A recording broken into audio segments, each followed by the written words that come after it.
Bueno, buenas tardes. Gracias por la presencia. Estamos terminando hoy el capítulo de demanda agroalimentaria e industrialización. Tenemos el gusto de contar con Héctor Huergo. Héctor Huergo, como ustedes saben, es conocido por todos nosotros, es ingeniero agrónomo, periodista agropecuario, director y editorialista de Clarín Rural desde 1991, conductor del programa televisivo El Campo, La Industria Verde, fundador y actual presidente de la Asociación Argentina de Biocombustible e Hidrógeno, fundador de Clarín Rural, fue director de la revista Dinámica Rural, desde donde se organizó la primera exposición dinámica del progreso agropecuario, que dio origen a las exposiciones con maquinaria en movimiento y cultivos en pie en la Argentina. Expresidente del INTA e integrante de nuestro Consejo Académico del MPA. Así que contamos hoy con Héctor Huergo, que va a hablar de el mito de los commodities, valor agregado de las semillas y control satelital de los cultivos. Muchas gracias. Bueno, gracias al Movimiento Productivo Argentino por darme la oportunidad de compartir unos minutos con ustedes, tratando de transmitir mi visión del sector agroindustrial argentino, del que todos tenemos alguna percepción y sabemos que es importante, pero yo tratando de alguna manera de dar una visión más despojada. Me cuesta porque tengo mi corazoncito puesto en el sector y mi trayectoria dentro de él. No he hecho otra cosa que agro y periodismo agropecuario en mi carrera profesional.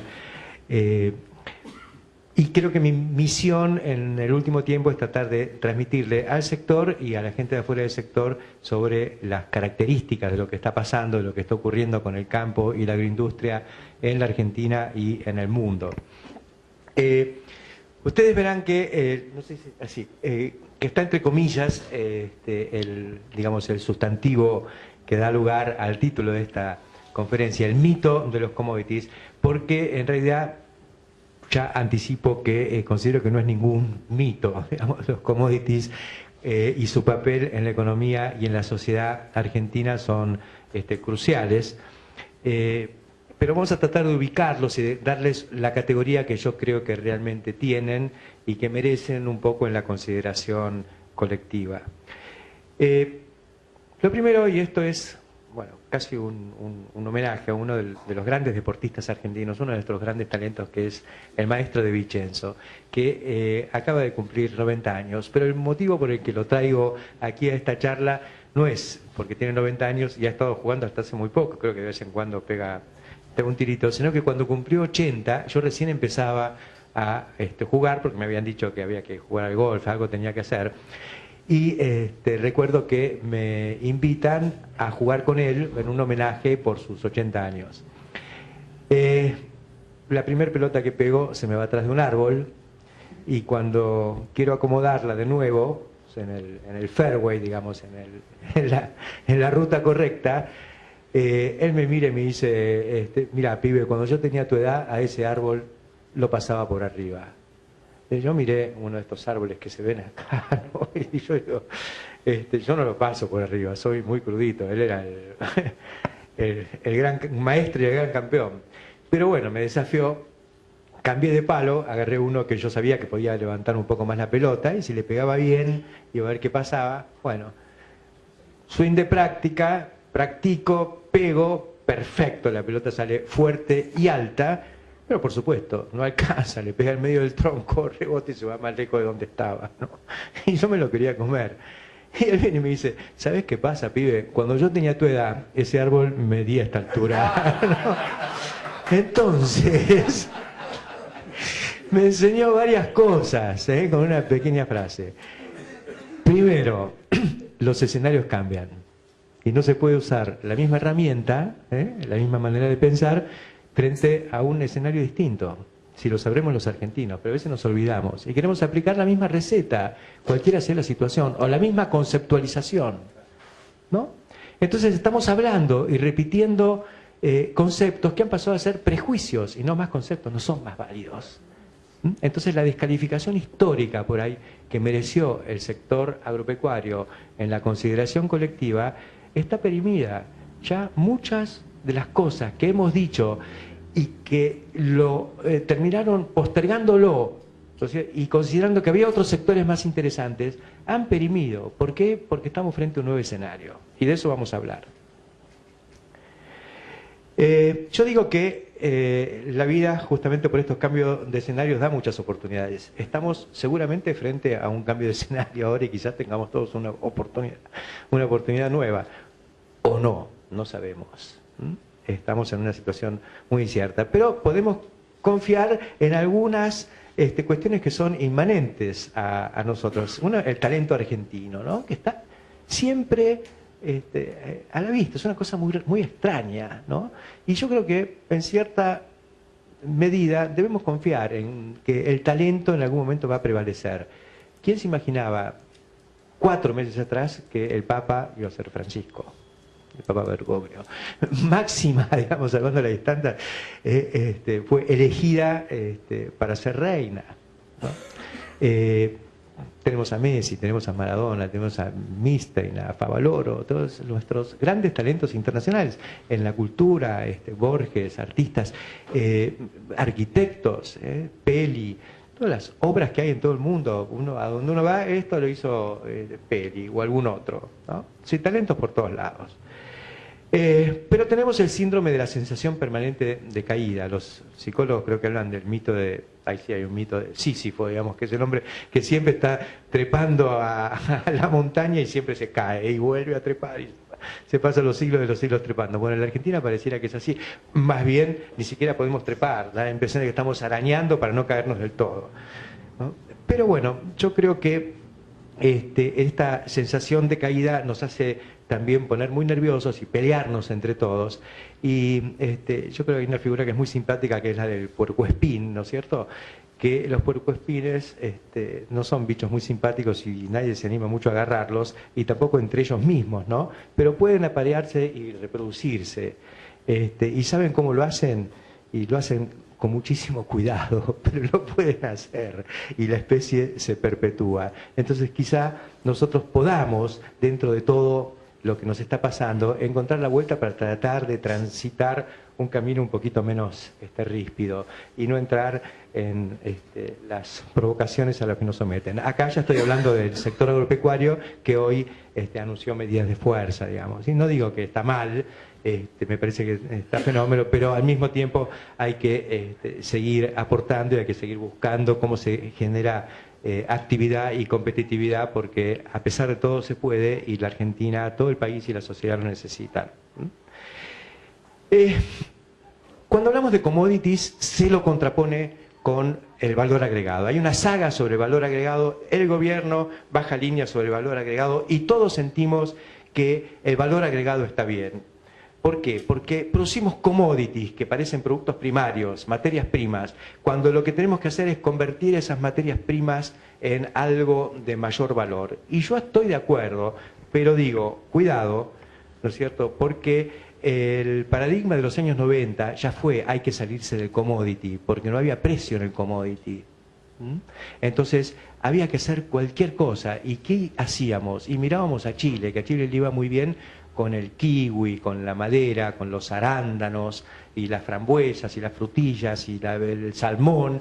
Entonces nosotros decíamos, tenemos que hacer eso, y no más maíz, trigo, soja y carne, ¿no?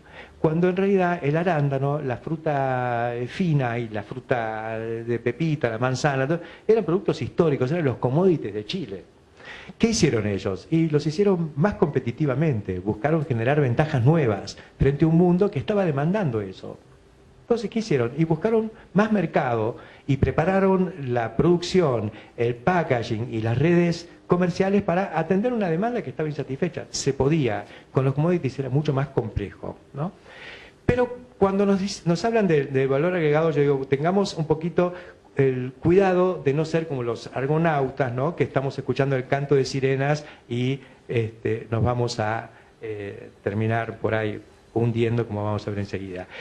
El tema es que nosotros veníamos de 40 años de excedentes agrícolas y problemas comerciales. Esa era la situación de fondo que había en el mundo. Había más vendedores que compradores. Era un problema comercial, un problema de mercados.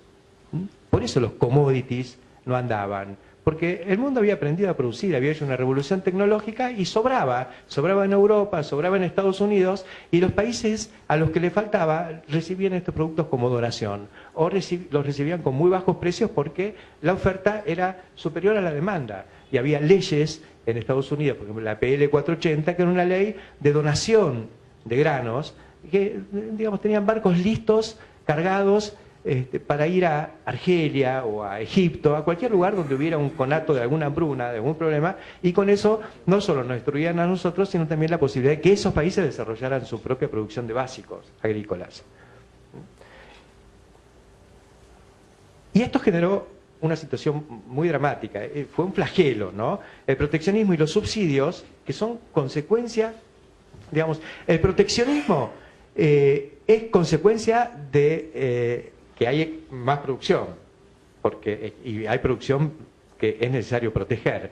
Y los subsidios es para colocar esos excedentes en el mercado internacional. Se generan entonces esos grandes excedentes y la Argentina se ve particularmente afectada. Eso hace que dentro de la sociedad se genere toda una idea, una perspectiva negativa respecto al agro, y se dejó de sentirlo como un factor de desarrollo económico. Y se planteó el teorema del deterioro de los términos de intercambio, tan caro a la CEPAL, digamos, ¿no? Y creo que todos los economistas, los observadores, los periodistas y los políticos nos hemos desarrollado bajo el paradigma del deterioro de los términos de intercambio. Las cosas que producimos en la Argentina valen cada vez menos, y las cosas que compramos los argentinos valen cada vez más. Necesitamos cada vez más kilos de trigo, de maíz, o de lo que produzcamos, o de girasol, o de carne, para comprar un kilo de Falcon, un kilo de auto. Entonces, ¿qué tenemos que hacer? Y tenemos que hacer autos, y tenemos que dejar de hacer agricultura. No es interesante. Llegamos a eso. Bueno, no discutamos si fue un error, todo lo que diría es que fue una realidad temporal. Porque cuando arranca el siglo XXI, los términos de intercambio se invierten. Y hoy uno puede comprar una unidad de memoria de una computadora, ¿no sé?, con mucho menos trigo que hace 10 años. Y muchísimo menos que hace 20. ¿Se acuerdan cuando se trajo la computadora del Ministerio de Bienestar Social en la época de López Rega? O sea, la tuvieron que bajar con un helicóptero en el Ministerio de Bienestar Social. Bueno, esa era una máquina, creo que era una IBM, qué sé yo, 360, que debía tener la 10ª parte de la memoria que tiene este iPhone. Necesitaba aire acondicionado. No se puede poner. Bueno, fíjense lo que cambió. Hoy tenemos muchas más prestaciones con muchos menos kilos del commodity que siempre produjimos. ¿Por qué? Porque se abarató la tecnología para producir chips. Pero al mismo tiempo no hubo un crecimiento muy fuerte de la tecnología agrícola que permitiera expandir la producción tremendamente. Fue creciendo más la demanda que la oferta. Entonces, ¿cómo vinculamos esta cuestión del valor agregado con respecto a la cuestión de los commodities o las materias primas? ¿Qué nos está diciendo el gobierno? Ponemos retenciones para que agreguen valor. Castigamos el precio del producto, porque ya el precio del producto el mercado lo premia, no lo castiga. Entonces lo castiga el gobierno. ¿Para qué? Para que hagan algo con esto. Para que hagan harina, o hagan aves, o lo que sea.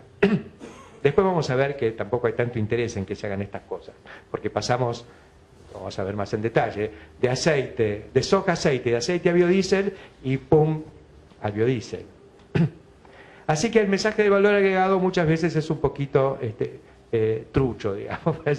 Y cuando se dice en origen es más trucho. Pero ¿cuál es el origen? Digamos, ¿el origen es Argentina o qué lugar de Argentina? Porque para mí hacer biodiesel en Rosario es valor agregado en origen.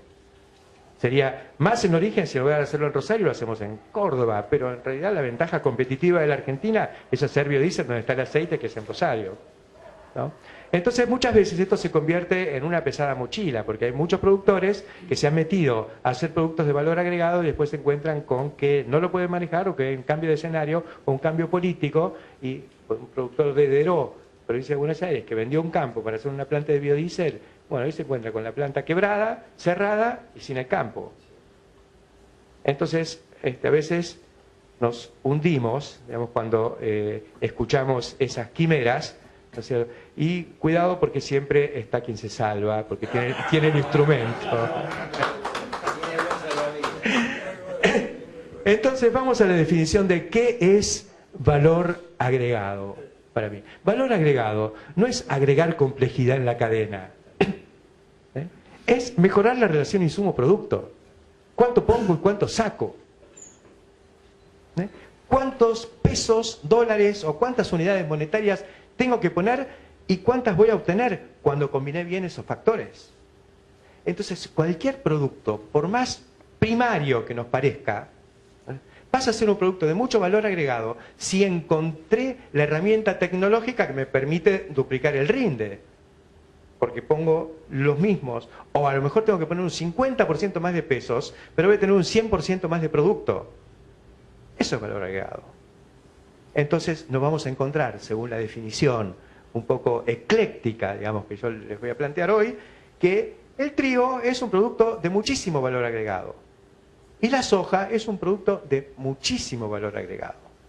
Para el productor es un producto terminado. Él lo entrega ahí. Después es materia prima para el que va a ser el proceso subsiguiente. Pero ustedes, por ejemplo, habrán oído hablar de Monsanto, por ahí la empresa maldita que hace transgénicos y qué sé yo. ¿Qué produce Monsanto? Y produce una semilla muy cara, porque tiene mucha tecnología metida dentro. Para ellos esa semilla es el producto terminado. Ahora, para mí, chacarero, eso es una materia prima para mi proceso de producción.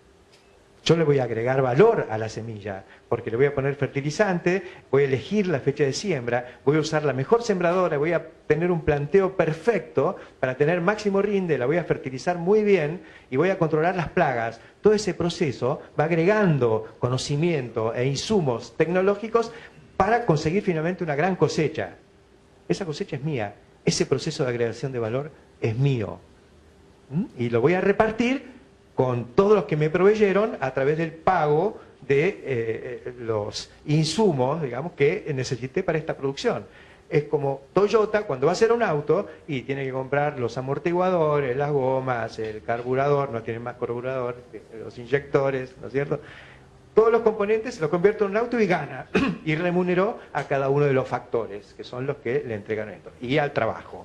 Bueno, el campo es eso. El chacarero es el coordinador de una línea de montaje en la que concurren just in time todos los insumos tecnológicos que le ha provisto la nueva industria de insumos tecnológicos para el agro. Entonces, vamos a ver que con esta visión que cualquier producto llamado commodity o primario no es tan primario.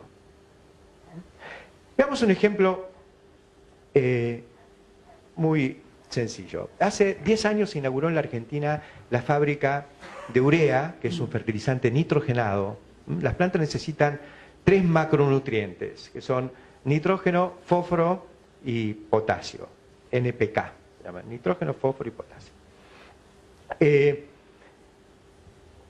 El fósforo en la Argentina no hay yacimientos, se importa. El nitrógeno está en el aire. Ustedes saben que cada vez que respiramos, no respiramos solamente oxígeno, respiramos 20% de oxígeno. El 80% restante, casi el 80%, es nitrógeno. Es el elemento más abundante de la naturaleza. Está en el aire, es un gran diluyente del oxígeno. Pero las plantas no tienen la habilidad de tomarlo directamente del aire, salvo las leguminosas como la soja. Pero el maíz, el trigo, no puede absorber nitrógeno del aire. Necesita un fertilizante nitrogenado. Entonces, ¿quiénes hacen ese trabajo de bajar a tierra el nitrógeno del aire? Sí. Lo hacen las plantas petroquímicas. Bueno, Argentina instala una planta muy importante, se llama Profértil, hace 10 años, que fue en aquel momento, y creo que sigue siendo, la más grande del mundo. ¿Qué hace esta planta? Quema gas y baja nitrógeno del aire, lo combina con el carbono que tiene el gas, que es metano, es carbono H4, digamos, se produce una combinación a alta temperatura y baja a tierra un grumo de una molécula que se llama urea, como si fuera, es un pellet, un grumo. Bueno, ese es el fertilizante nitrogenado que se usa y que necesitan el trigo, el maíz, casi todas las especies, salvo las leguminosas como la soja. Entonces, cuando se inaugura la planta de Profértil, esto lo charlé mucho con Arieto Guadañi, fue el que me ayudó a entender esto, hicimos el siguiente escenario. Al año siguiente, la economía argentina iba a cambiar de calidad. Supongamos que todo el resto quedaba estático. Ahora teníamos una planta nueva dedicada a la exportación. ¿No es cierto? ¿De qué? De un fertilizante, un producto químico, una MOI, una manufactura de origen industrial. Entonces, en lo que es, digamos, la conceptualización tradicional, iba a mejorar, entre comillas, la calidad de la economía argentina, porque estábamos creciendo en exportaciones industriales, mientras las otras quedaban estables. Ahora, a alguien se le prendió la lamparita, a Pepe Chacra, y dijo, che, dame toda la urea que estás produciendo, que lo voy a usar para fertilizar mi trigo. Toda, sí, toda. Bueno, le entregan toda la urea, se deja de exportar urea, pero aumenta un 20% la producción de trigo. Entonces, al año siguiente, las estadísticas serias, digamos, dicen, aumentaron un 20% las exportaciones primarias, de productos primarios, y bajaron un 10% las exportaciones industriales. ¿El país se primarizó? No, le agregamos valor a la urea convirtiéndola en trigo. ¿Se entiende ahora?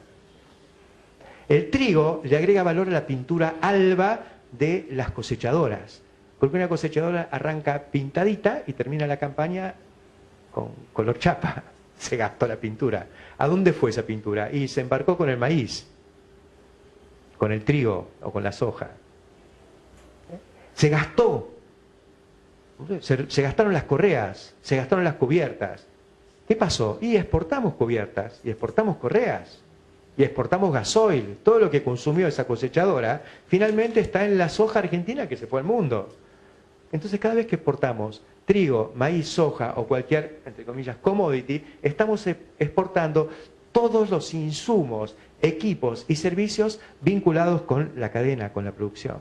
Creo que es muy importante meternos en la cabeza esto, porque vamos a revalorizar lo que es, nos vamos a sentir menos mal, digamos, cada vez que veamos que aumentó la producción agrícola. Hoy nos sentimos mal, más de lo mismo. Y señores, cuando es más de lo mismo, hay más competitividad, estamos ganando. Yo no sé si cuando exportamos más autos estamos ganando tanto, porque estamos importando seguramente mucho más componentes, porque no son cadenas que tienen la competitividad natural que tiene esta, donde el desarrollo tecnológico es autóctono, el sol, la lluvia y el dióxido de carbono del aire se bajan a tierra acá de la mano de un productor hábil, orientado por un ingeniero agrónomo formado en la universidad, pública o privada. Todo eso es valor agregado. Tenemos que estar muy orgullosos de esto. ¿Y saben por qué? Porque además hemos crecido, hemos duplicado la producción y los precios internacionales se duplicaron. Así que en 10 años multiplicamos por 4. Me refiero entre 1996 y el 2005, no los últimos 10. Esta podía haber sido la década ganada. En promedio es la década ganada. Es un quinquenio muy bien ganado y otro quinquenio empatados. Estamos parados.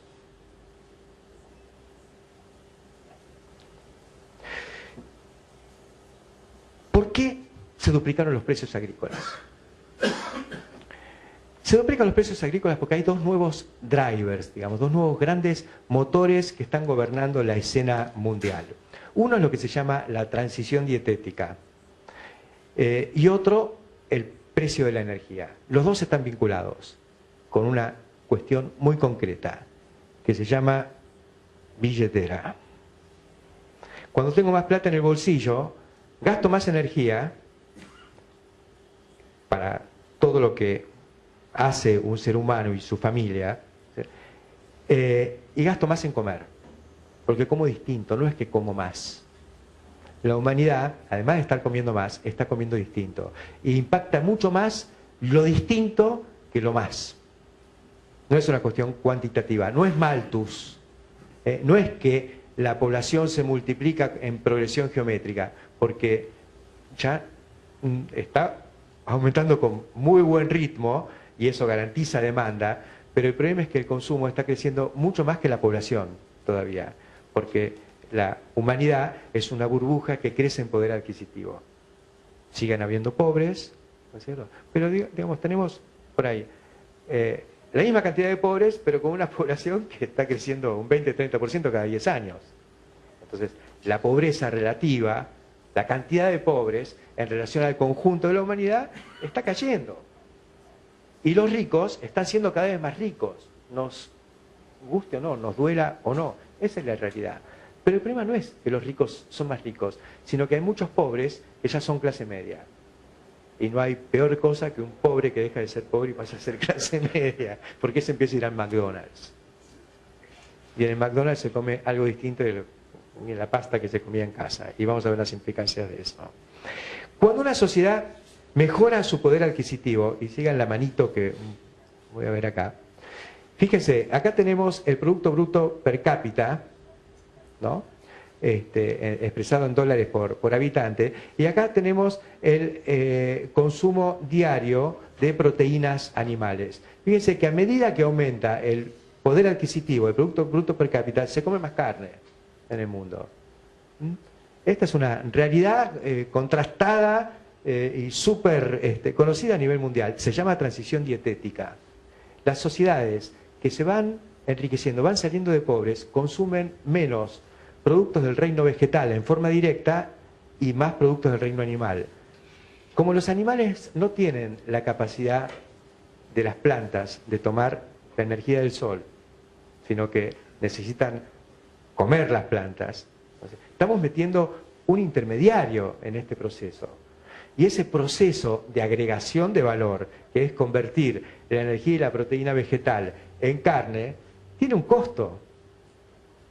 Ese costo es el costo y el beneficio para los productores de los insumos alimenticios básicos.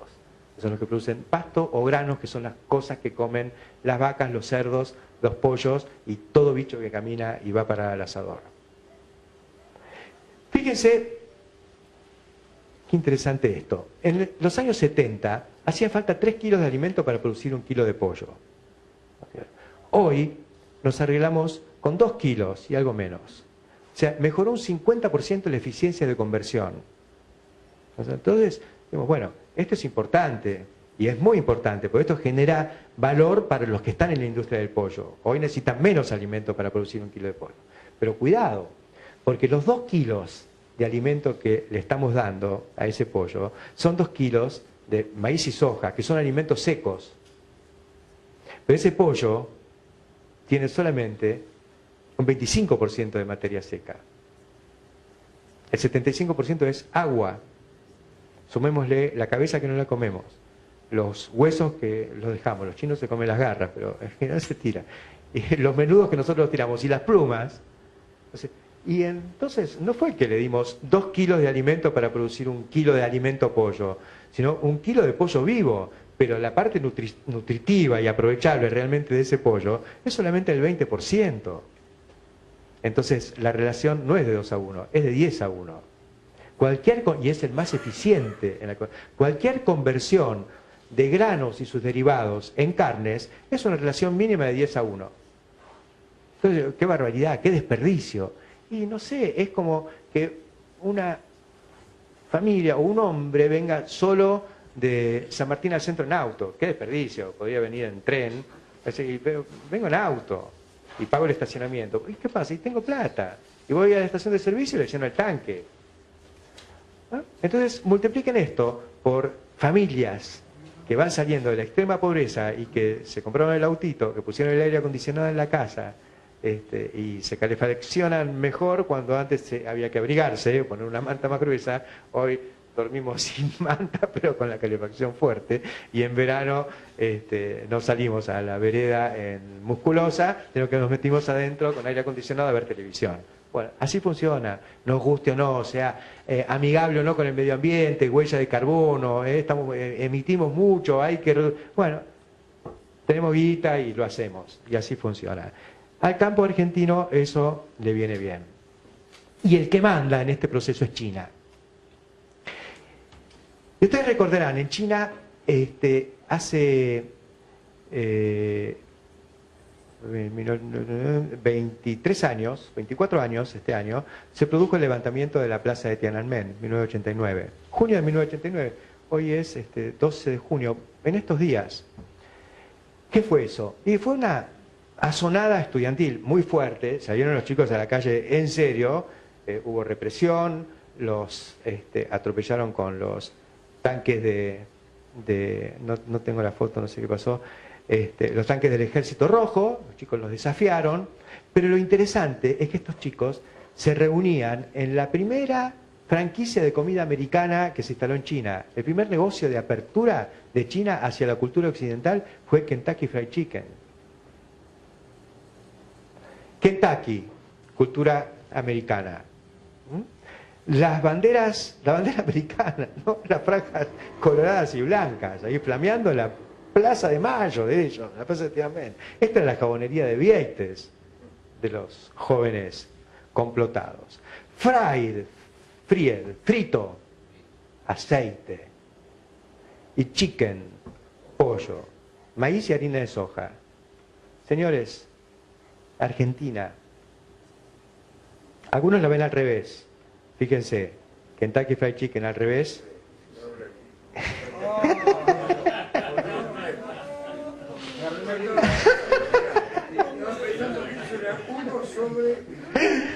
Uno sobre... Bueno, el mundo al revés. Pero esa es la realidad. ¿Saben qué está pasando? Se abre un Kentucky Fried Chicken cada 19 horas en China. Tiene más de 15.000. Es más grande que McDonald's.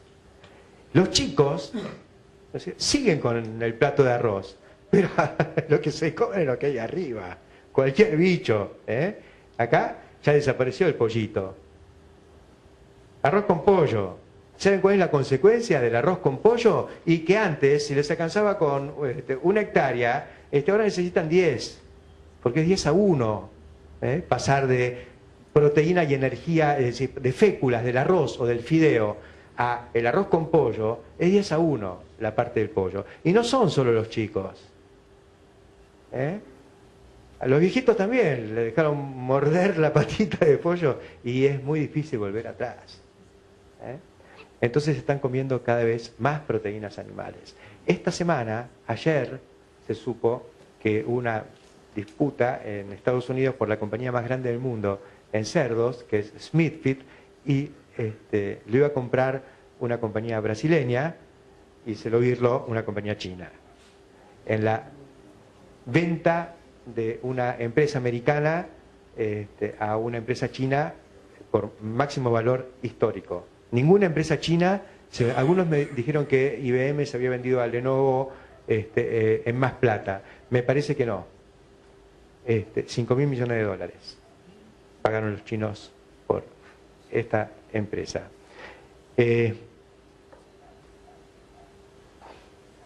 ¿Dónde están los cerdos en el mundo? Ellos fueron a comprarse ahora una compañía de cerdos en Estados Unidos. Pero China es el país que más cerdos tiene. Tienen 600 millones de cerdos y son 1.200 millones de chinos. O sea, tienen un cerdo cada 2 chinos. Como tienen control de la natalidad, van saliendo de eso, pero lo tienen, quiere decir que cada 2 chinos pueden tener uno. Son 1.200, tienen 600 millones de chicos y 600 millones de chanchos. Tienen más chanchos que chicos. Bueno, ¿por qué este proceso es importante para Argentina? Este proceso tiene lugar. Yo me inicié en el periodismo agropecuario hace 41 años, en el año 72. En ese año se produce un evento, no existía por supuesto internet, las noticias entraban por teletipo, que era una banda agujereada, ¿no es cierto? Y teníamos los tipos que cortaban los cables, tenían la habilidad de leer los agujeritos, y enseguida seleccionaban y llamaban a cada uno, che, esto es para vos, después lo pasábamos en la máquina. Y me llamaban, vuelvo acá, hay un tema con la anchoveta peruana. ¿Qué anchoveta peruana? No es mi tema. No, acá dice esto es de agro. Así que tomá y miralo. Bueno, crisis de la anchoveta peruana. Me pongo a ver un poco, bueno, la anchoveta peruana era la principal fuente de divisas de Perú en los años 70. ¿Qué era? Era harina de pescado. Resulta que un año después se supo que era por esta cuestión de la oscilación del niño y la niña, y habían desaparecido los cardúmenes y no tuvieron pesca. Y entró en crisis Perú porque no tenía harina de pescado, ¿no? Imagínense que nosotros nos quedamos sin soja un año. Bueno, se quedaron sin harina de pescado. Los precios de la proteína para alimentos balanceados se fueron a las nubes. Y no había otra fuente. ¿Qué hacemos con esto? Y no había. Entonces, toda la producción de pollos, de cerdos del mundo estaba complicada porque no tenía la parte... grano sabía que el grano da la parte energética, pero la parte proteica, que necesita una ración, no estaba. Bueno, después estuvo. No se confió más en la anchoveta peruana, había que hacer otra cosa. Y la otra cosa fue la soja. Y ahí tenemos la evolución de la harina de soja en relación a la harina de pescado a través de la historia, de los últimos 40 años, de 72 hasta hoy. Fíjense cómo va creciendo la producción de harina de soja, entonces, y se mantiene estable la producción de harina de pescado.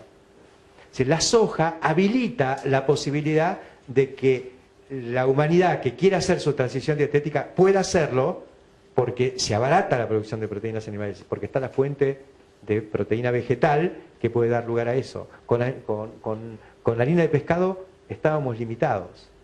Apareció la soja, y apareció Argentina, y apareció Brasil, y aparece ahora Sudamérica a pleno, porque está también Paraguay, y está Bolivia, y está Uruguay, produciendo cantidades crecientes de soja.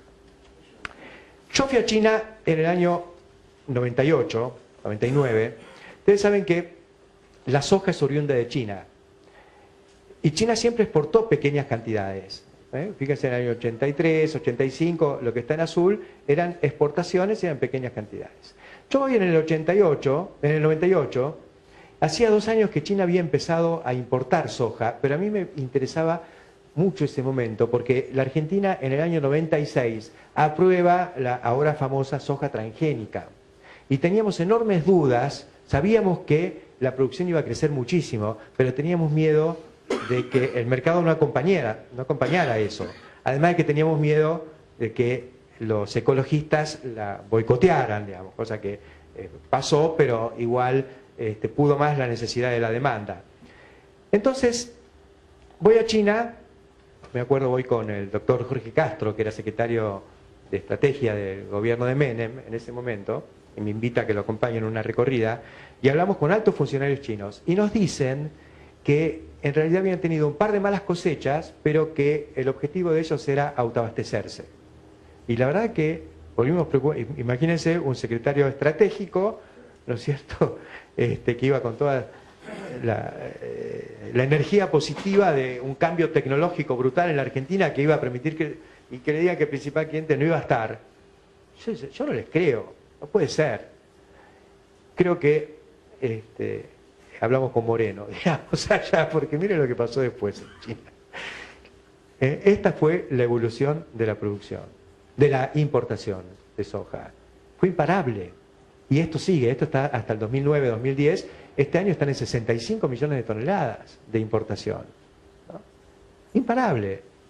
Entonces nos mintieron, o tenían una visión distorsionada, o interesada, pero volvimos preocupados. ¿Qué hizo la Argentina mientras tanto? Hizo esto. Esta es la curva, la evolución de la producción agrícola argentina. Al mismo tiempo que los chinos empiezan a importar, la Argentina empieza a crecer. Esto es superficie sembrada, lo que está en azul, y aumentamos, fíjense, aumentamos un 50% de la superficie cultivada. Pasamos de 20 a 30 millones de hectáreas. Pero la producción aumenta mucho más, porque pasa de 45, en el año 96, 97, a casi 100 millones de toneladas. O sea que duplicamos la producción total con un 50% de aumento de la producción agrícola. ¿Qué pasó? Y aumentaron los rindes también. Estamos sacando más toneladas por hectárea. Cambio tecnológico, doble cambio tecnológico. Cambio porque también hemos ganado un 50% de superficie. ¿Contra qué? Y hemos achicado la necesidad de superficie para la ganadería, porque la ganadería se intensificó. La liquidación famosa de 12 millones de cabezas es de los últimos 3 años y fue absolutamente innecesaria. Fue mal manejo. Uruguay, Paraguay, Bolivia, Brasil han incrementado su stock ganadero al mismo tiempo que crecieron en su producción agrícola. O sea que no era necesario liquidar. Liquidamos porque hubo un desestímulo total y no se acompañó a la producción en un momento de crisis por sequía, de crisis climática muy fuerte, con una pelea con el gobierno. Entonces los productores largaron. Y el gobierno chocho porque cuando se abandona la actividad hay un efecto de corto plazo de abundancia. Porque a diferencia de lo que pasa en una industria, pues una fábrica de tornillos, que hace tornillos con tornos, ¿no es cierto? Cuando el tornillo bajó de precio, se cierra la fábrica y el torno quedó ahí, o se dedica a otra cosa. Pero el torno no es tornillo. Pero la vaca, que es el torno de la ganadería, sí es tornillo, o la manda al mercado y es más carne. Entonces el efecto se agudiza, hasta que de pronto no hay más, entonces los precios se van a las nubes. Bueno, fue lo que pasó en defensa de la mesa de los argentinos, perdimos 12 millones de cabezas, hubo un efecto de abundancia de corto plazo y de pronto la cosa explotó. La cosa es que la evolución de la economía argentina, agropecuaria argentina, va pari passu con la evolución de la demanda china. Y dígame, ¿quién planificó esto? Nadie, acá no hubo ningún plan. Se hizo. ¿Por qué? Porque los productores sembraban más y como había más soja, vinieron los exportadores y pusieron plantas de proceso para convertir la soja en los dos productos de valor agregado, que eran la harina y el aceite, y la Argentina con eso se convirtió en el primer exportador mundial de harina y de aceite de soja.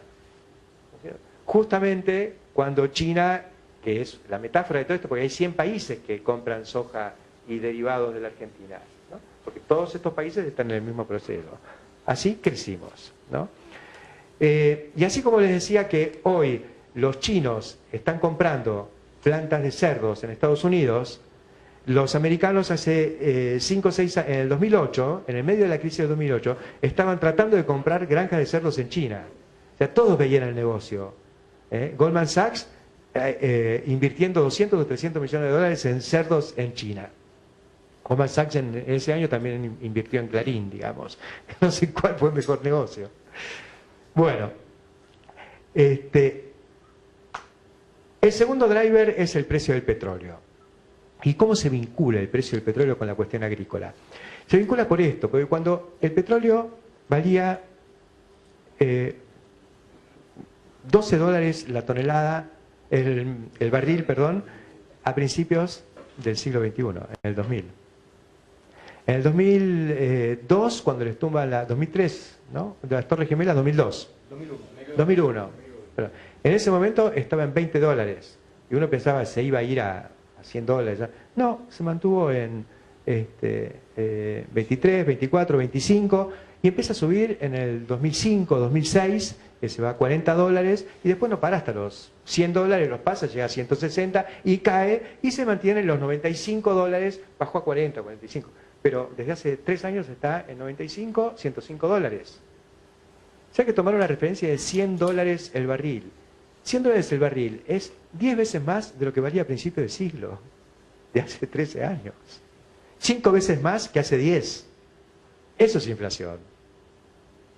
La consecuencia del aumento del petróleo es que empieza a ser competitivo convertir granos en un sustituto del petróleo.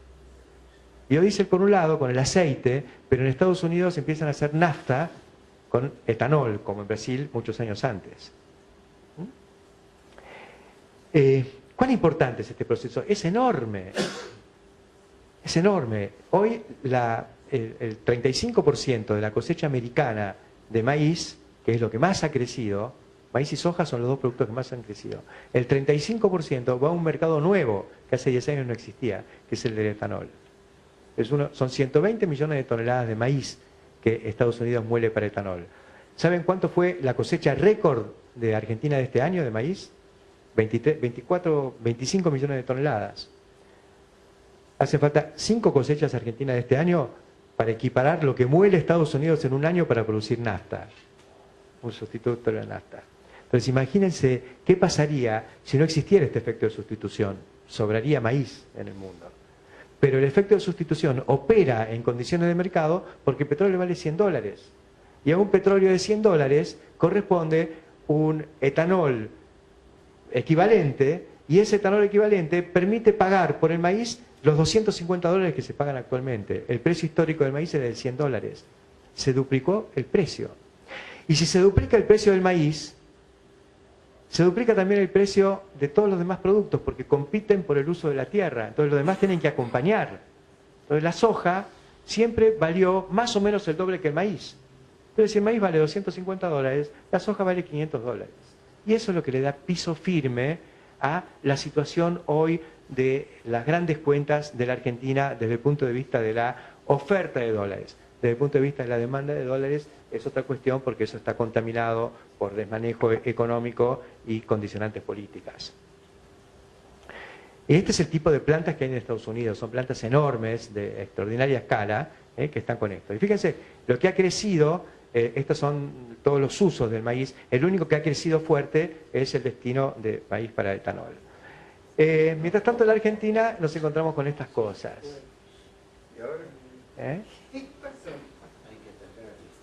Bueno, después de haber hecho un extraordinario desarrollo, viene este jovencito y dice, hay que atacar al biodiesel. Y lo dijo, yo transcribí una frase textual, no lo podía creer. ¿Qué es atacar al biodiesel? ¿Qué te hizo? El colon ascendente. Bueno, hay que atacar al biodiesel, pero miren lo que hace el mercado. Arriba tenemos la curva de precios del etanol en el mercado de Chicago, y abajo la curva de precios del maíz. Llama la atención, ¿no es cierto? Van exactamente igual, se copian. Así que el precio de los granos hoy es el precio del combustible. Es el precio y el precio del combustible es el precio del petróleo, que es el costo directo del principal, porque la sustitución es solo un 10%. Pero solo con ese 10% se han duplicado los precios agrícolas. Después viene el debate de alimentos versus energía, que enseguida lo vamos a tratar. Esta curva es de hace un par de años, este es un poco más reciente, pero fíjense que siempre van juntos. Sube el etanol, sube el maíz, y viceversa. Bueno, la Argentina, mientras tanto, hace un gran polo de producción de biodiesel. Argentina ya era, como les dije antes, el principal exportador mundial de harina de soja y de aceite de soja. Casi toda la soja sale convertida en estos productos. O sea que además del valor agregado en el poroto en sí, tenemos valor agregado adicional por convertirlo en harina y aceite. Y además tenemos valor agregado adicional por convertirlo en biodiesel al aceite. La producción de aceite, o sea, y la conversión en biodiesel genera un subproducto que es la glicerina.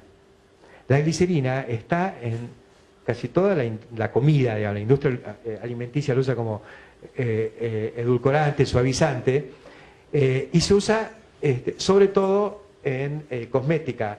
El dentífrico es base glicerina.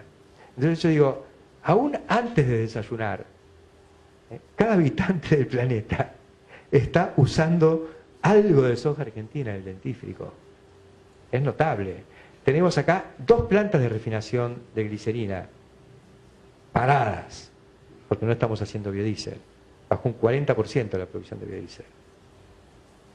Entonces, las plantas estas están operando a mitad de servicio, cuando son plantas de mucha escala que necesitan alimentación permanente y no pueden parar así nomás. Entonces prefieren pararlas y vender la glicerina cruda antes de ponerla en marcha, si no saben si van a tener continuidad en el proceso. Habíamos hecho en la Argentina una capacidad instalada con inversiones de más de $1.000 millones en 5 años, que llegó a los 3 millones de metros cúbicos. Hay 1 millón de metros cúbicos de capacidad de elaboración en construcción en este momento.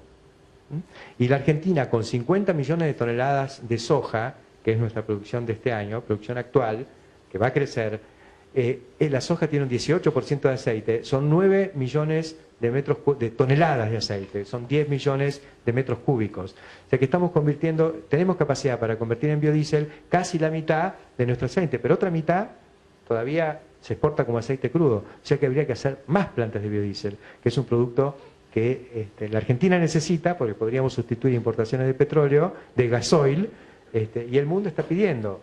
En este momento el mundo con la crisis y demás está medio complicado y han complicado al biodiesel argentino porque le pusieron algunas medidas de proteccionismo, porque los europeos quieren importar el aceite y hacer el biodiesel ellos. Entonces castigan al biodiesel argentino con argumentos falaces, digamos, y se quieren llevar el aceite.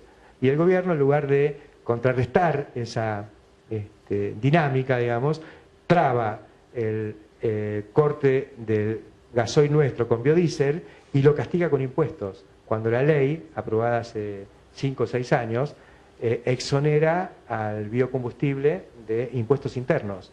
Hoy el gasoil importado está liberado de impuestos y el biodiesel paga el 40%.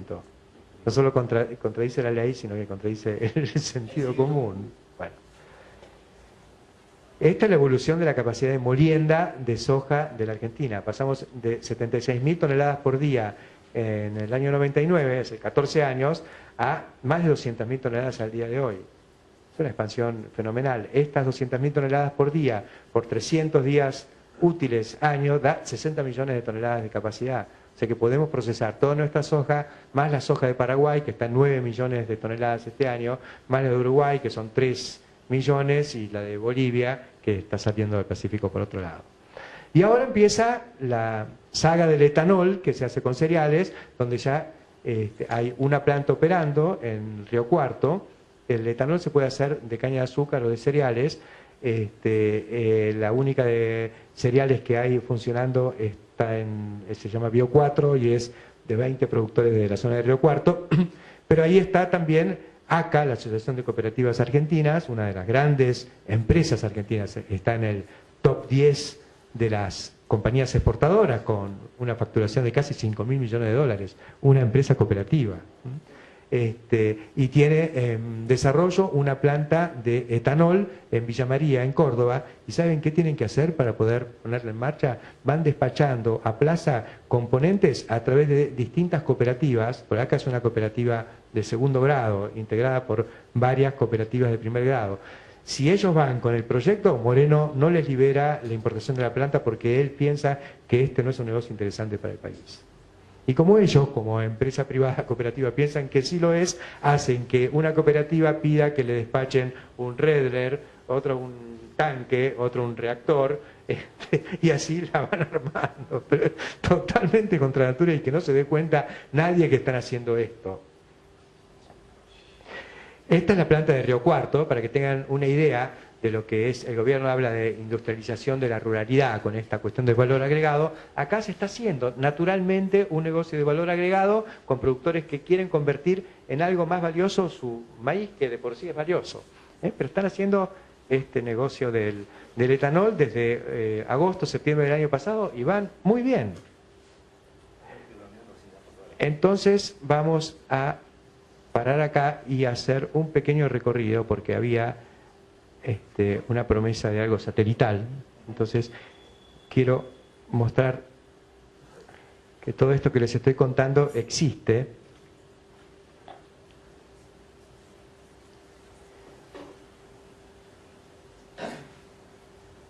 Para lo cual vamos a echar mano a esta herramienta maravillosa que es el Google Earth.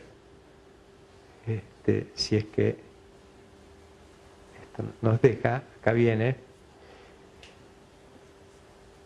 El Google Earth nos permite ver el planeta desde los satélites. Y yo no soy tan pretencioso, pero les quiero mostrar la Argentina.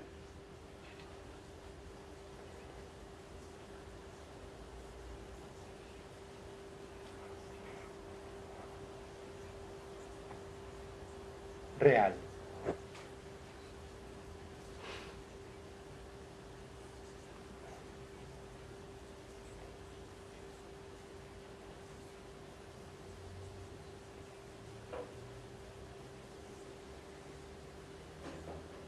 Este es el río Paraná, ustedes habrán visto cómo vengo bajando. Y esto que está acá es una planta que se llama Terminal 6, que es una asociación entre una compañía multinacional, que es Bunge, que era argentina, digamos, pero se internacionalizó, es Bunge Internacional, más Aceitera General Dehesa, que es el Grupo Urquía, una familia cordobesa. Claro, uno ve esta planta acá y no dice mucho, ¿no? Son estos techitos que hay acá y tanques que hay acá. Pero si bajamos acá, vamos a encontrar la playa de camiones. Acá hay esto se ve que es fuera de estación. Acá hay un camión, ¿no?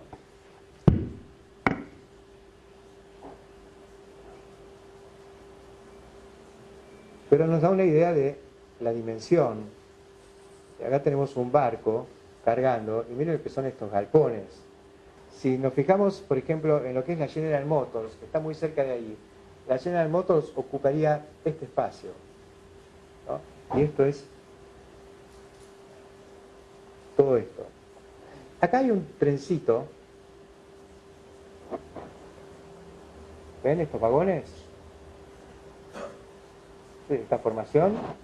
Bueno, por acá van a ver otra. Están las vías. Acá, ¿ven? Miren todos estos trenes. Estos son los trenes que entran y salen diariamente llevando la soja de Córdoba, del norte, de Salta, de Tucumán, al puerto. Pero lo interesante es este otro trencito.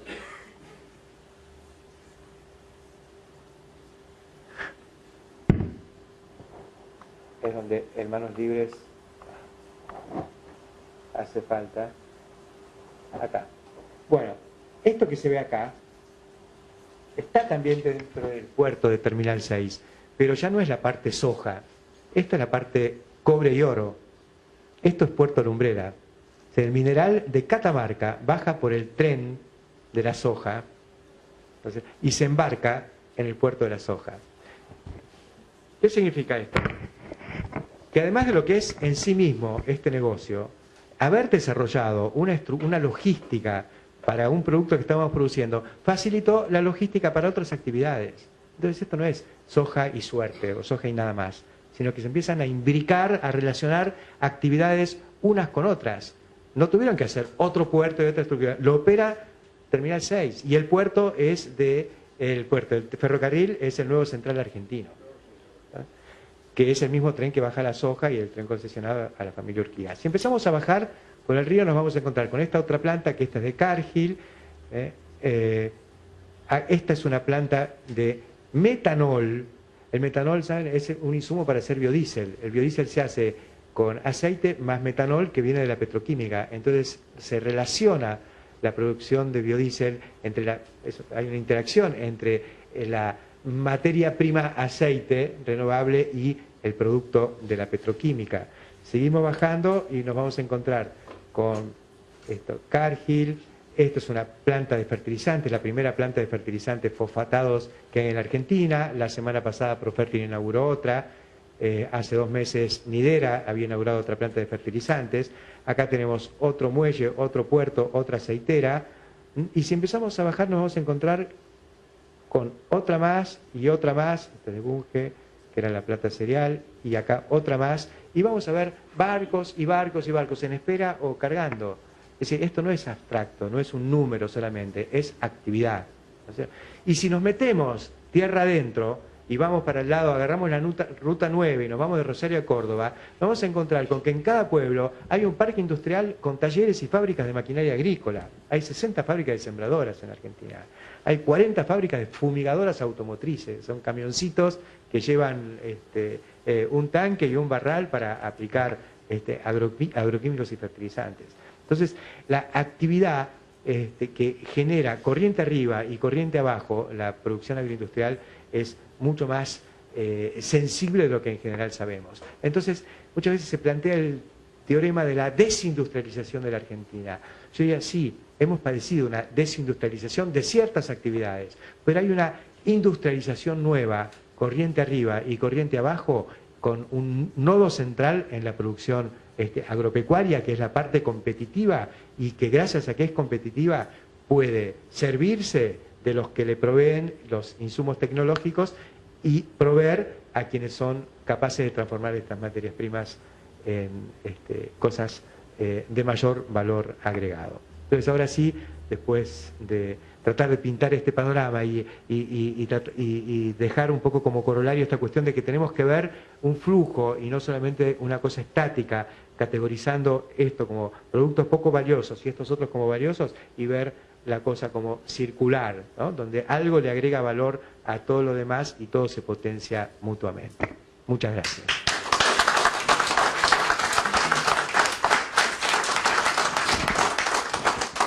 No sé si hay preguntas. Perdón por esto.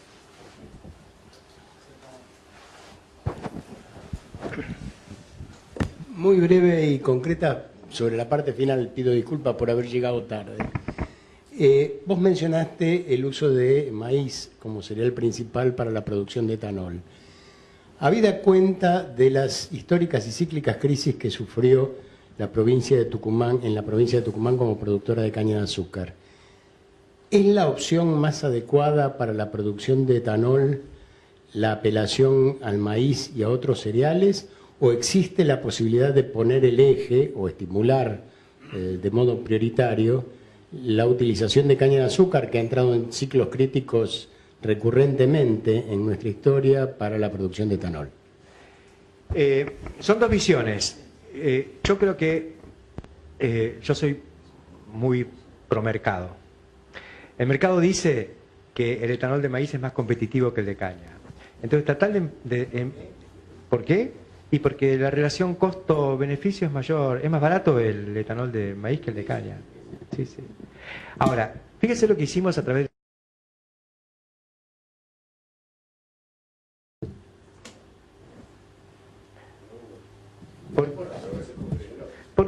Porque Mendoza necesitaba.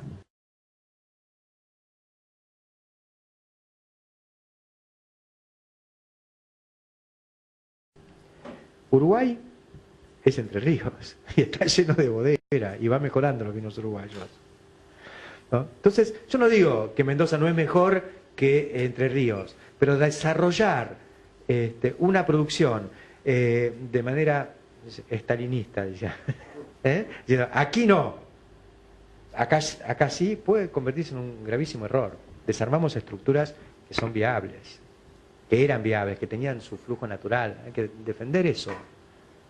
Sí estaba y se desarrollaba. Pero Mendoza necesitaba, en un momento de crisis se decidió, le pegaba mucho más a Mendoza, que era monocultivo, entonces castigaron a Entre Ríos, que tenía otras posibilidades. Yo me niego a manejar las cosas de esa manera. Me parece que Mendoza finalmente encontró el Malbec, ¿no es cierto? Y encontró la forma de hacer un negocio mucho más interesante, y la cosa no era castigar a Entre Ríos, sino por ahí castigar a Tetrabric. Sí, yo quiero una explicación de algo que no la puedo encontrar y que se vincula con la razón de este enfrentamiento del gobierno con el sector productivo, particularmente con el sector vinculado con la agricultura y con la ganadería. Recién nos has explicado cosas realmente contundentes de los números que se han dado en estos últimos años y los daños que se está causando a actividades que son fundamentales en un mundo que demanda de estas cosas. Y cómo permanentemente se lo sigue castigando. ¿Cuál es la explicación? O sea, ¿cuál es la razón para que un gobierno, fuera de un concepto ideológico que evidentemente está perimido, que no se responde a ninguna realidad, que podría haber sido válido hace a lo mejor 50, 100 años atrás, pero no ahora, ¿cuál puede ser la razón para que un gobierno busque este enfrentamiento con un sector extremadamente competitivo, que tiene ventajas internacionales y que tiene la posibilidad de una expansión fantástica en los números que vos señalás y en las cosas que nos han indicado reuniones como las de ACREA, que recuerdo haber pasado en otra reunión del movimiento productivo, un trabajo que hicieron y proyectaban para la Argentina un crecimiento sostenido en todo lo que se vincula con la temática alimentaria en por lo menos los próximos 25 o 30 años como poco. ¿Hay alguna razón? Hay muchas razones. Las principales son políticas. Es negocio político.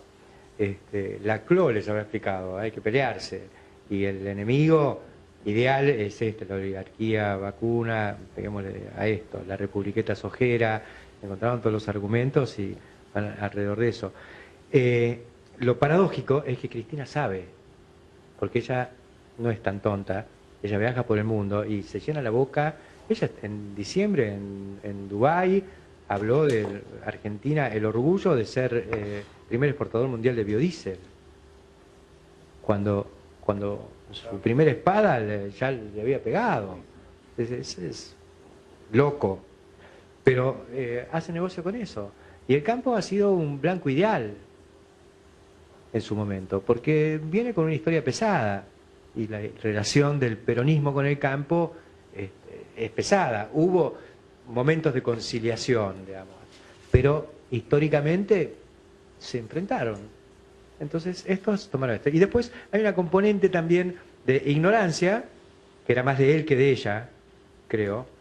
Y tengamos en cuenta que él y la familia de él son de la Patagonia, son usureros y sureros, ¿no es cierto? En un momento en el que el centro de gravedad de la economía argentina se corre al norte, porque ya no es el eje Matanza-Riachuelo. El eje Matanza-Riachuelo colapsó y necesita solución social, pero desde el punto de vista productivo hoy está complicado. Cuando el interior, el país profundo, con el que Cristina se llena la boca también, mostró que puede crecer, que puede ser competitivo. A mí, así como muestra estas cosas de Google Earth, hay, con una Mac se puede ver algo que no con estas computadoras más chicas, que es series históricas de fotos. Entonces, yo seguí la evolución de una ciudad del sur de Santa Fe, que es Firmat, donde yo viví un tiempito. Hay una fábrica muy importante de cosechadoras, que es Basali. Entonces, por casualidad, un día digo, bueno, voy a ver cómo evolucionó Firmat en los últimos 10 años, que es hasta donde llegan las fotos, ¿no? Y la ciudad mucho no creció. Tiene un parque industrial, no sé, se ven galpones nuevos, eso está bárbaro. Pero una cosa que de pronto me dio la explicación, que se ve desde el aire clarito. Cuadraditos azules en todas las casas. Piletas. Dice, acá está. Este es el tema. Calidad de vida. Todo el mundo, el chacarero, ¿no es cierto?, que tiene que quedarse en verano cuidando la soja, no se va a Miami, se queda ahí. Y se hizo la pileta. Hace 10 años no tenían pileta. Hoy tienen todos pileta. Ahora, si todos tienen pileta, uno puede leerlo, y son todos ricos y se quejan de gordos. Y sí, pero mientras tanto, construyeron la pileta, alguien hizo una excavación, alguien alguien puso la pileta de plástico, uno agarra una ruta y ve paradas las piletas por todos lados. Esto se viene. Y yo tengo un amigo con el que juego al golf, que digo, ¿de qué vive? Y un día me dijeron, no, vende cloro, tiene una distribuidora de cloro. Claro, es rico, vende cloro. Todo el mundo tiene pileta en el interior. Es más difícil hacer capitalismo de cómplices con 300.000 emprendedores. Es más complicado que arreglar con pocos. Y bueno. El capitalismo de cómplices tiene demasiados empresarios en el sector alimentario. Sí. Es mucho más difícil. Puede ser. La meta del capitalismo de cómplices en un sector tan democratizado. Es así, esto crees. Héctor, vos empezaste comentando con el wedge, que te cambió el contexto, ¿cierto? Sí. Después te cambió el contexto con Castro en el 98 en China. Se invierte la relación en donde nosotros exportábamos granos y ahora China está más industrializada y nosotros también nos industrializamos, pero ahora nos quieren comprar más commodity. Acepto claramente, nosotros es difícil transformar una manzana, es cierto que el otro consuma puré de manzana. Se puede hacer, pero acepto, digamos, esto que decís vos de que hay valor agregado en un commodity y querés voltear el mito. La pregunta es, ¿quién va a liderar el cambio del contexto? Esto que decías vos que le pasó a Castro, que no la vio, como que no viste que el árbol era chico y que después creció. Sí. Digamos, ¿cómo se va a ir midiendo para que no quiebre el sector agropecuario? Acordate que antes las cosechas medíamos cuánto había en los silos del mundo y ahí más o menos podíamos medir cuál era el precio futuro que íbamos a tener. Sí. Hoy la cosa, la tendencia al valor agregado es la estabilización del precio en todo caso, ¿cierto? Y no tener la volatilidad que de pronto tenemos. Es totalmente todo aceptable. La pregunta es, ¿quién va a liderar toda la infraestructura que estamos teniendo, todos estos tándem de trenes que van hasta Santiago del Estero y buscan soja donde antes no había soja? Bueno, esa es la pregunta. ¿Cómo hacemos para liderar y no tengamos los quiebres que tuvimos como país? En este ámbito me van a matar si doy una respuesta. Voy a decir nadie, y eso es bueno. Porque ¿cuál fue el plan soja en Argentina? Sin embargo, acompañamos la demanda, hicimos lo que había que hacer. Lo hicieron los productores. Hagan juegos, señores. Y ¿saben qué? Los productores se quejaron siempre de que los gobiernos y la sociedad no los entendían. Cuando los entendieron, fue peor. Pero fueron por ellos. Ahora saben. Ahora saben que hacen silobolsa, van, le rompen los silobolsa. Yo no soy tan anarquista, digamos, pero creo que en este momento... Creamos muchas asociaciones intermedias como Maizar, Asagir, en donde fuimos evolucionando. Asagir se estudió hasta dónde teníamos mayor cantidad de quinoley con el girasol. Sí, todo eso sirve, todo agrega valor, alguien va a hacer el negocio. Porque uno dice, tiene más linoleo. Sí, macanudo, pero tiene que venir Nidera que hace la botellita y dice omega 3. ¿No es cierto? Son los actores los que hacen juegos finalmente. Acá el biodiesel, el etanol, era negocio. Se hizo una ley. Se hizo una ley muy buena. Demasiado manoseada. Tiene un artículo, cada artículo es un peaje para algún diputado de alguna provincia, porque cada cual quiso meter. Los azucareros decían, no queremos entrar, porque tenían miedo que si entraba en la ley el etanol de caña de azúcar, los brasileños iban a querer entrar con azúcar en la Argentina. Por el argumento... el argumento del lobby azucarero argentino para que no entre el azúcar brasileño es que ellos subsidian con el etanol. Si acá se facilitaba la producción de etanol de caña, se caía ese argumento. Iba a entrar, entonces no quisieron... Cuando vieron que la ley salía, sí o sí, Zorriguieta, hoy el papá de Máxima, se abalanzó sobre el Congreso y dijo, no, pónganme que caña también, no me dejen afuera. Y entró, y hoy está repartido entre los dos. Creo que no hay que hacer tantas leyes, pero sí hay que hacer una fundamental, que es, dejemos la ley de Deng Xiaoping, cuando se funda la nueva China en 1989. Tenemos que permitir que a algunos les vaya bien. Que algunos se enriquezcan, dijo él. Es muy duro. Tenemos que dejar que hagan juego. Pero si estamos viendo dónde hay un nicho de renta para ir a por ello. Ayer leía unos tweets que me agarraban la cabeza de la campaña de Scioli. Decía, Scioli es el único que tuvo coraje porque le metió impuesto al teléfono, a la telefonía, le metió impuesto al cable, le subió los impuestos al campo, le metió impuesto a la renta financiera de la provincia. Yo digo, no, yo no lo voto. Yo quiero que me dejen algo de guita en manos privadas, porque van a hacer la pileta. Entonces, no, sí, van a hacer la pileta. O dice, es el efecto rebalse. No es rebalse, es los uruguayos cambiaron el término rebalse por difusión. O sea, no es que yo reparto lo que me sobra. No, yo gasto y difundo con mi gasto. Porque voy al corralón de materiales para hacer claro, y compro ladrillos, y compro canillas nuevas, y la patrona quiere cambiar las cortinas, y cambia las cortinas, y se instala, hay un shopping en Venado Tuerto. ¿Te puedo hacer una pregunta? Usted mencionó a lo mejor un poco superficialmente el tema del transporte en verano a través del ferrocarril. Hay una onda estatizadora del ferrocarril en este momento, cosa por la que yo, a pesar de toda la experiencia que tengo en el ferrocarril, me parece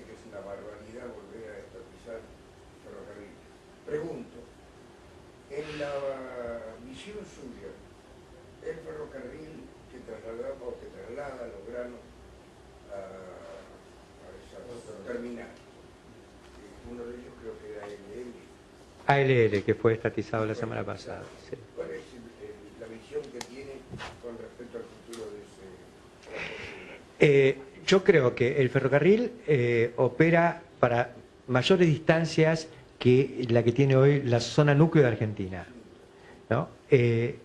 Hoy digamos, la hidrovía esta que yo les mostré, ¿no es cierto?, ha tenido la función de llevar los barcos muy cerca de donde está la producción. Y eso le ha quitado un poquito de interés al tema del ferrocarril para lo que es la producción pampeana, ¿no? Para traer el mineral debajo de la lumbrera y la soja de Salta, ¿no? Yo creo que los ferrocarriles son muy importantes, pero ya no son estratégicos, tampoco en Estados Unidos. Estados Unidos, que tiene mayores distancias que nosotros y que mueve muchísimo por ferrocarril, el grueso, la solución a estos problemas se le dio con valor agregado en origen. Y lo que se... Y lo, Eso sí que es interesante porque hace lo que, crecimiento de la región. por supuesto, traer el maíz, facilitar, hacer un esfuerzo para traer el maíz, 1500 kilómetros, desde Salta hasta Rosario, desde Lajitas hasta Rosario, versus... No, que salga caminando, que salga con alas de pollo. Correcto, esa es la solución para nuestro país que están Entonces no va a venir en un ¿qué hacemos ahora? actualmente Belgrano Cargas, fundamental porque en el corto plazo necesitamos hacer esto. Sí. Yo creo que el ferrocarril está destruido. Hay que reconstruir todo, de vías y vagones. Hay que empezar de nuevo. Y hay que evaluar eso versus valor agregado en origen y autopistas. Bueno, y una última. En ingeniería decimos que no hay ninguna pieza o estructura más fuerte que su parte material. Sí.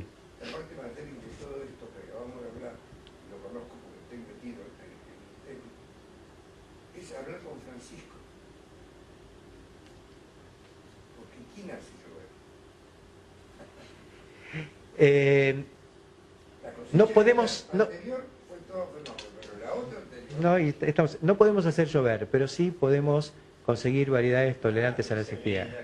A ver, Biotecnología, hay una empresa argentina, propiedad de un grupo de productores, que es Bioceres, que desarrolló y colocó en el mercado ya un gen que le da tolerancia a la sequía a la especie que le incorpore. No resuelve el problema de la falta de lluvia, pero asegura y estabiliza el rendimiento en años un poquito menos. Atenúa el efecto, lo que es muy importante para el clima cambiante de la pampa húmeda. Y además hay que regar. Bueno, ¿Dónde hay agua? Por supuesto. Sí, y yo creo que lo que falta es un Estado facilitador. Con estrategia. Estrategia de facilitación, exactamente. bueno, agradecemos a Héctor Huergo y damos por terminada la reunión. Les comentamos que hoy termina el capítulo Demanda agroalimentaria e industrialización. Vamos a continuar con infraestructura y energía, no el martes que viene. El martes que viene no va a haber clases, sino el martes siguiente, el 25. El capítulo infraestructura y energía va a estar coordinado por Alieto Guadagni. Y bueno, van a participar en la primera exposición Alieto Guadagni y Enrique Devoto, sobre el tema desafíos incumplidos, gas y petróleos propios.